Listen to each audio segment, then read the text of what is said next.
for the Chovot, Halevavot, Shaar, Bitachon. Just to add to the first benefit that we mentioned was that a person who trusts in Hashem, he has peace of mind. In the note over here, they bring that also you lose.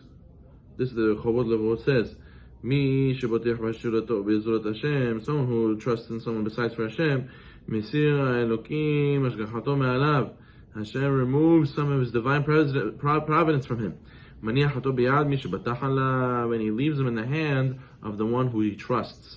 So a person who trusts in someone else, Hashem says, oh, you trust in this guy? Okay, so I'll let you be in the hand of this guy, and I'll remove my divine providence from you slightly. So therefore, you see that the person who trusts in Hashem, he can get the merit of giving more divine providence, more involvement of Hashem, more siyat dishmaya than the person who trusts in just another person.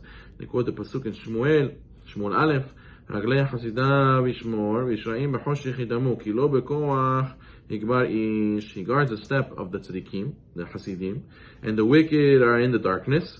For not through the strength does a person prevail. So you see that it's not by strength or by who you know. It's about how close you are to Hashem. The ones who are close, Hashem keeps them close. He guards their steps. And the ones who are Risha'im, far from Hashem, don't trust in Hashem, they are in the darkness. Hashem's divine providence is not as much on them. So therefore, if a person wants more protection from Hashem, you have to have Bitachon, and that brings extra level of protection, extra level of Siyat Dishmaya, help from heaven.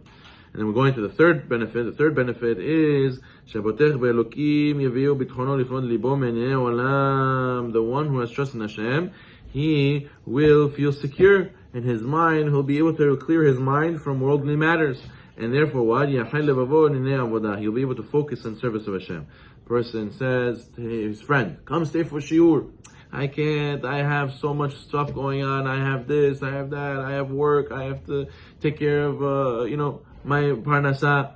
But a person who says, listen, even if I go an hour later to work, the Baruch Hu is going to help me. I have Bitachon in Hashem, even when I work 10 hours, as opposed to 8 hours. Who says in 10 hours I'm supposed to make more? There's people who work less than me, there's people who work more than me, and they don't make the same, or they make more. So a person will say, I have Bitachon in Hashem, I really have to act that way, and he's going to learn. He's going to be able to not be worried about work. He's going to be able to sit and learn and be able to do mitzvot because he has Bitachon in Hashem.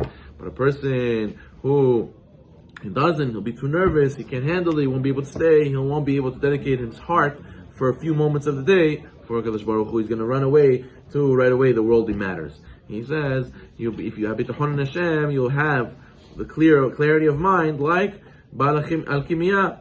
Back in the time of the medieval times, the people used to dream of being an alchemist. What's an alchemist? He could turn regular metals into gold, into precious metals. It wasn't real. It just made it look like it was, but people thought it was real. So therefore, they said that the person who's an alchemist, he can go and make a fortune for himself. He needs money right away. He'll take random metals and he'll make it into gold, and he'll be rich.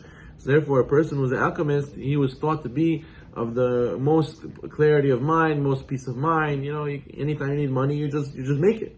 So therefore, he says, one who has Bitachon in Hashem, he will also feel like that. He'll feel like, what's the problem? I need money. Hashem will provide for me. I'll go work a little an hour later, go to shiur. It'll be fine. Nothing will happen to me. HaKadosh Baruch Hu can provide for me even when I go an hour later to work. And the note, they explain over here, that really today we have a lot of people who are like this, that people who are alchemists, or like alchemists today, that they trust in their parnasah. Of course, my stock is always going up. Of course, I'm going to make money. Of course, I'm in the jewelry business. I always sold. I always made parnasah. I always in the profits. I'm a millionaire. I'm always going to make millions. People are already, accustomed and so secure feeling and so comfortable with their parnasah. They think they're always going to make, and they trust in their money, they trust in their job, they trust in whatever they've been making till now. And they have to realize that at the end of the day, they're still not on the highest level of Bitachon, which is in HaKadosh Baruch Hu himself. HaKadosh Baruch Hu is the one who provides us. We cannot rely and assume that we will continue to make. We have to realize it's all from the hand of Hashem. So therefore, he says that there's 10 advantages more of one who has Bitachon in Hashem, more than the one who is an alchemist, more than the one who trusts in his job. For example, he says, number one, the one who trusts in Hashem, Hashem will provide for him all the time, because he can get from any part of the world, he can get from any of the world's resources. Hashem is the one who controls, as opposed to the one who is the alchemist. He has to have resources. He has to have at least metals, always, to be able to go and make it into gold. HaKadosh Baruch Hu, you can rely on Him in any situation. Even if you have zero, Hashem will provide for you. So therefore, we'll go slowly over the 10 benefits of trusting in Hashem over than trusting in your job, trusting in your skills, like the alchemist was trusting in his skills to make gold. So therefore, a person has to realize that trust in Hashem means that HaKadosh Baruch Hu is the one who provides for you. It's not your job, and not your skill, and not your wisdom. And on top of that, this mentality will be able to help you to do more mitzvot, as opposed to if you don't, you'll be so busy thinking what, who, why, and where, that you'll think you have to run around, do more ishtadlut, as opposed to come and do a mitzvah to come close to HaKadosh Baruch Hu.